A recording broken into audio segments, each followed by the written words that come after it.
Outlook continues now with the report of the most recent President Prabowo Subianto visit to Russia, which is not only a symbol of friendship between the two friendly countries, but also a momentum to strengthen the government's economic diplomacy that has become one of the main pillars in foreign policy.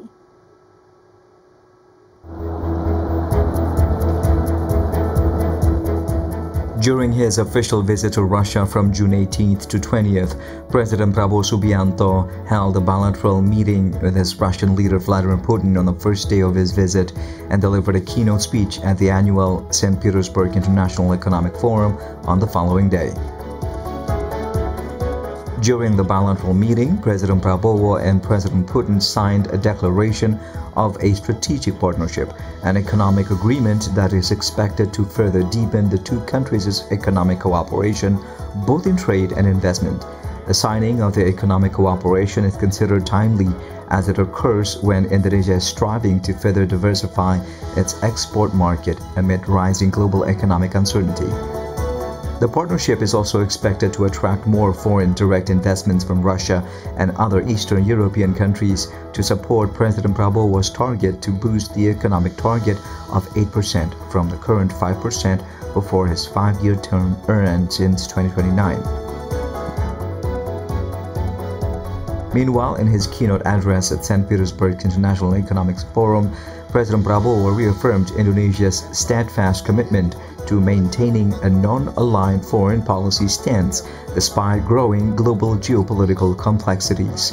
The president also highlighted Indonesia's economic resilience amid the growing global uncertainties, with the economic growth of about 5% when many countries suffered economic slowdown. Economic political observers hailed President Prabowo's visit as an important momentum to show Indonesia's commitment to play an active role in promoting peace and stability in the international sphere through its non-aligned foreign policy.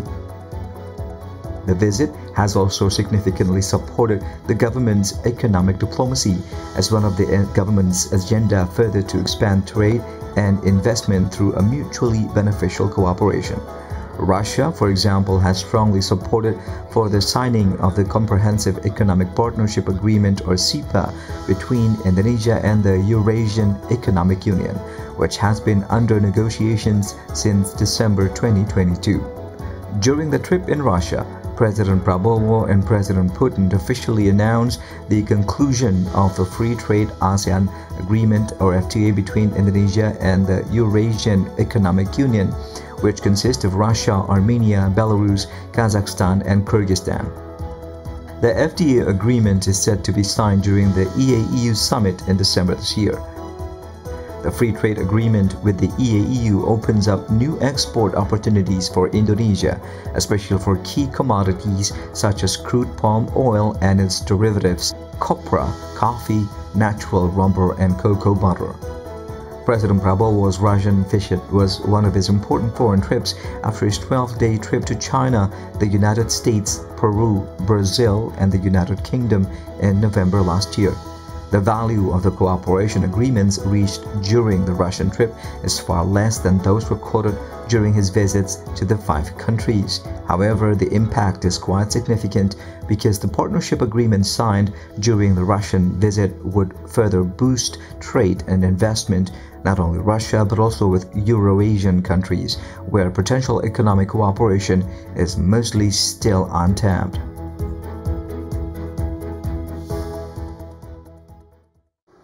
President Prabowo Subianto's foreign visits have significantly boosted Indonesia's economic diplomacy in promoting exports and also attracting foreign investments. Now today we will have a Zoom interview with Professor Ariawan Gunadi, international trade expert from Tarumanagara University.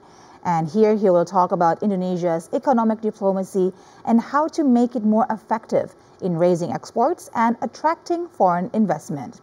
Hello, good day, Prof. Ariawan. Welcome to Economic Outlook. Thank you for joining us. Good day, Ibu Siska and all the TVLR world members. Good day, I'm from Perth. Nice to meet you all. Thank you so much for giving us your time, Prof. Ariawan. If you don't mind, let's go right into our conversation about the government's economic diplomacy. Now, as you know, Prof. Ariawan, it's been quite a busy year for President Prabowo Subianto. Just in the first semester alone, he has met so many world leaders from Turkey, from China, from Japan, and just recently he visited Russia and met with President Vladimir Putin. And just yesterday, he also welcomed Prime Minister Anwar Ibrahim from Malaysia. That's right.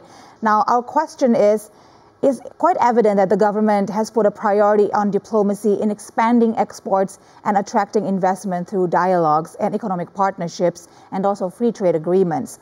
But in your expert opinion, do you think the government's economic diplomacy has so far been effective enough to promote trade and investment? Thank you. Indonesia's recent economic diplomacy efforts encompassing high-level dialogues, new economic partnerships, and especially for the free trade agreements, have shown tangible progress in boosting trade and attracting investment. President Prabowo Subianto administration, especially in 2024, during 2025, the government prioritized diversifying export markets and securing foreign investment through strategic engagement. Indonesia, total foreign investment from my data or from my statistics, surged to US 55.3 billion in 2024, 21% increase over the previous year. So this, with active outreach for new partners and improvements in the investment climate, suggesting the diplomatic efforts are bearing fruit in investor confidence. So on trade, also Indonesian exports performance has remained resilience at about 5% annual GDP growth, even as global conditions tighten. For example, Ibu Siska, Indonesian trade surplus with the EU widened from US 2.5 billion in 2023 to US 4.5 billion in 2024, partly reflecting intensified negotiations and market access talks. Similarly, closer ties with India have propelled bilateral trade from just 4.3 billion in 2025 to 06 to 38.8 billion in 2022-2023. So President Prabowo economic diplomacy has also been effective in large-scale investment. As we know, he went to Russia. Even there is a statement from the presidents that he didn't come in G7 because the Russia already invited first. So because another reason he doesn't want to go to G7 because it's already invited by the Russia. And also now they have another commitment with Anwar Ibrahim, with Malaysia, from every sector: trade, investment, educations, and also the border of Ambalat. So they will have cooperation on that. So I think this is a good steps, that this is a good strategy from the government to be proactive economic diplomacy, and hopefully the export markets will be diversified and many investors who will come to Indonesia and cooperate with us. All right, Prof. Ariawan, thank you so much for sharing with us your data and your numbers, which surely shows that these foreign visits by President Prabowo have been evidently effective in attracting investment and to expand economic cooperation between friendly countries. As you said earlier, also, Indonesia is now enjoying a 5% economic growth. But as we remember, at the beginning of the administration, President Prabowo said he wants to reach 8% economic growth. So with that in mind, do you think all these economic agreements, this economic diplomacy could be better served with probably preparing better? For example, maybe not just economic visits, but also combining such visits with trade exhibitions. What do you think of that strategy? What else can be done?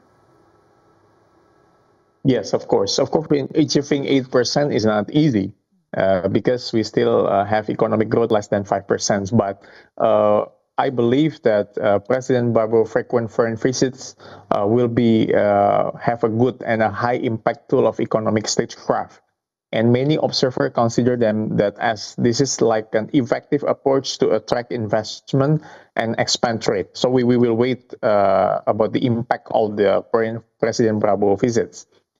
His state visits are often coincide with business forum, also involve Kadin, right?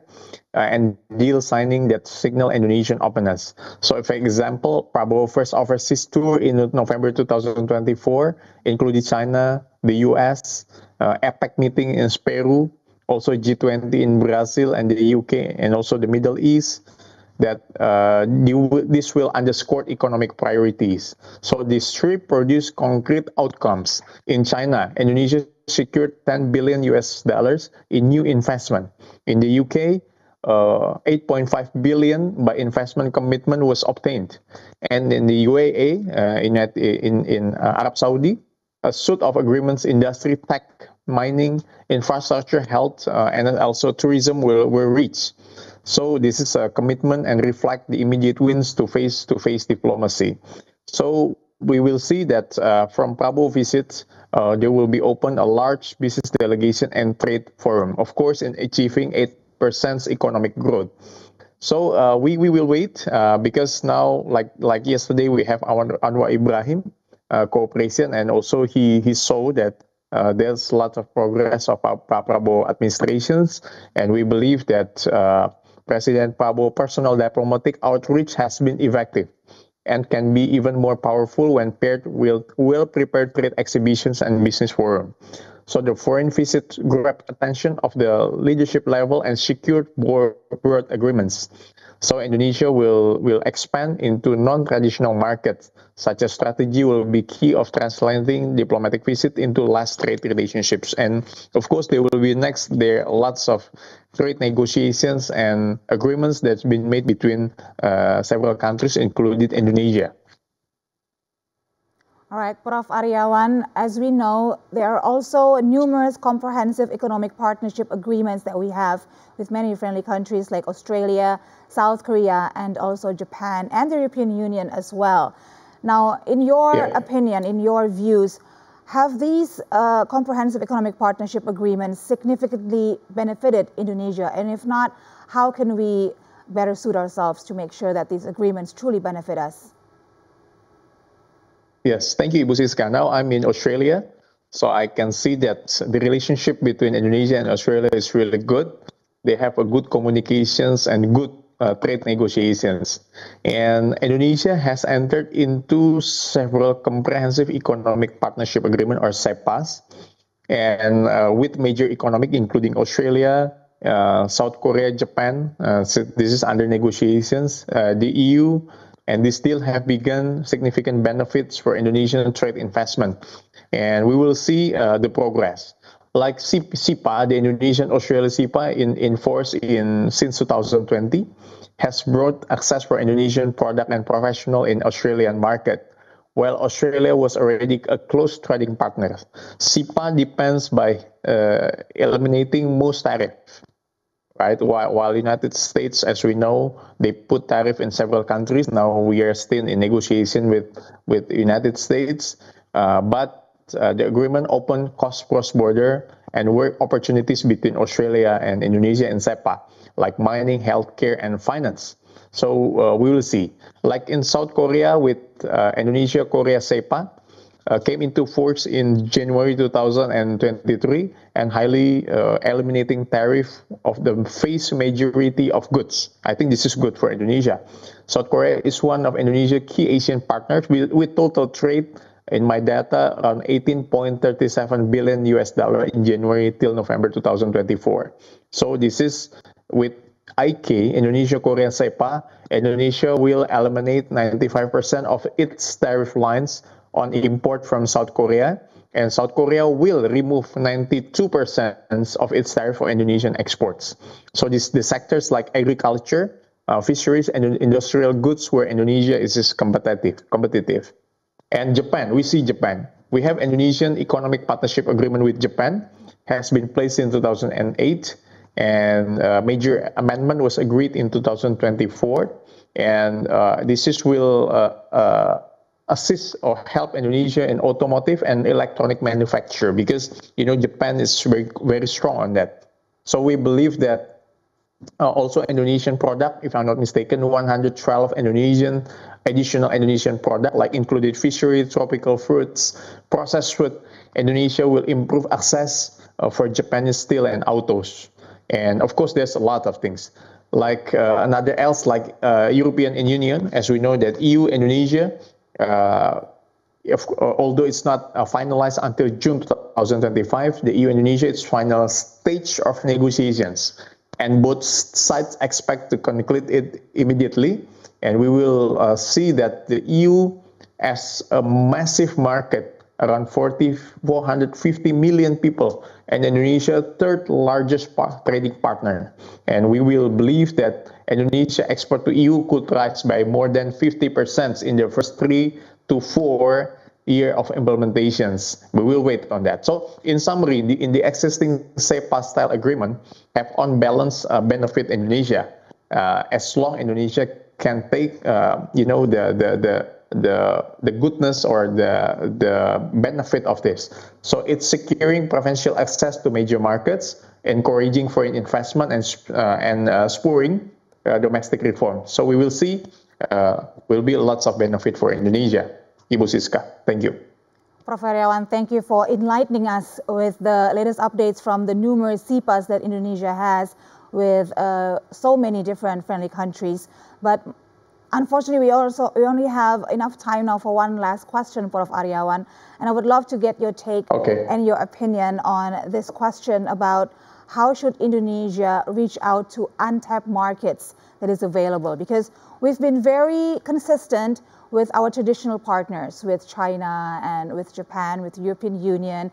We are forging new paths now with Russia. But do you think there are any other untapped markets in the world that could benefit Indonesia in expanding our economic growth, maybe Africa, or do you have any other inputs on this matter, Prof. Ariawan, please?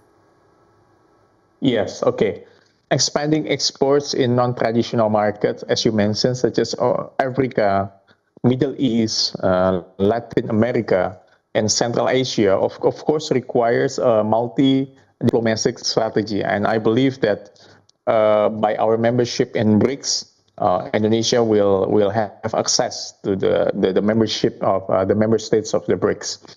And of course, don't forget, even we have an active foreign policy, we still have a good relation with the United States. We knew from the news that Prabowo has also have a call from President Trump. So we believe there will be a good trade negotiation among them. The most effective one, ground trade promotions and capacity building. So I would highlight the full approach as particularly effective. The first is high-level trade missions. President Prabowo has done with his foreign visit to major economies. It is crucial to extend similar high-level outreach to non-traditional market. So a presidential or minister can execute this, and visit can open doors politically, but bringing along a delegations of exporters, sector association, and investment promotion official to immediate business matching. Like yesterday with the Prime Minister of Malaysia, President Anwar Ibrahim, it's not stopped until President Prabowo and Anwar, but the minister will have high-level dialogue, will have a high-level minister dialogue, high-level how to execute the agreement between Malaysia and Indonesia. And secondly, that partnership and follow-up, this is very important. One of visit or forum must be followed by institutional mechanism. And so we have to be cut off our bureaucracy. Joint economic commissions, task forces, and periodic dialogues ensure continuity of the agreement. For example, after reaching a framework agreement, seeing a joint task force to monitor implementation and resolve issue can keep momentum. Right, so I think this is quite important. The third is trade financing and payment facilitation agreement. So this is very important for all the members and all the follow-up of the agreements. And another else is that leveraging international and South cooperation platform, Indonesia should utilize multilateral economic diplomacy channels. For example, that the Indian Ocean Rim Association, we call it IORA, the D8 Organization for Economic Cooperations, or the Indian Ocean Africa Forum. So we can connect with African and Southeast Asia market, as you mentioned about the Africa. Another else is that enhanced trade promotions and intelligence gathering. This is a approach to boost Indonesia's trade diplomacy infrastructure in non-traditional regions, I think quite important. And another else is that public-private synergy and capacity building. So the effective diplomacy approach must enlist the private sector as the partners. Once again, as the partners. The government can negotiate frameworks and MOUs, but companies actually trade. So this have to be included, the business leaders in delegations, as President Prabowo has done. So I believe that all the process, all the steps, I think a lot of things that we can do. We can build our economic diplomacy. We can support the government that's for the economic growth, so we can achieve the target of the President Prabowo. I think that's it, Bu Siska. All right, Prof. Ariawan Gunadi, international trade expert from University of Tarumanagara. Thank you so much for sharing with us your valuable time, and all the best for you in Perth. Hope to see you again on TV Area World soon, Prof. I'll see you again. Have a good day. Thank you very much, TV Area World.